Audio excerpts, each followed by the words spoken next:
हजरत आदम कहने लगे हुजूर वो आपके गुलाम को दोज़ख में ले जा रहे। नबी पाक आगे गए। क्या नबी पाक सल्लल्लाहु अलैहि वसल्लम आगे गए? फरमाया इधर आओ, कहां लेके जा रहे हो? अल्लाह के सामने फैसला हुआ है ना, फरिश्तों ने किया है ना। फरिश्ते को किसी से बददियानती तो नहीं ना करते।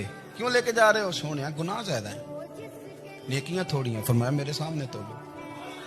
किसी फरिश्ते ने नहीं कहा कि सोने माज़अल्लाह हमको बेईमान है, फरमाया दोबारा तो लो। गोया रब भी फरमाता है जैसे मेरा महबूब कहता है वैसे ही कर। और कोई नहीं, दोबारा तोल लो, कोई हर्ज नहीं, तोलो ना दोबारा। फरिश्ते दोबारा आएंगे, उन्होंने दोबारा तोला, एक पलड़े में नेकियां, एक पलड़े में गुनाह। अब वो गुनाह फिर ज्यादा निकले तो नबी पाक ने ना जेब से इतना सा रुका निकाला। रुके का भी कोई वजन होता है।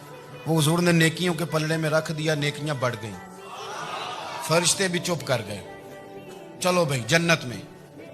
दोज़ख में मैं तो क्या, मेरा साया ना जाए, क्योंकि रसूल पाक से देखा ना जाए।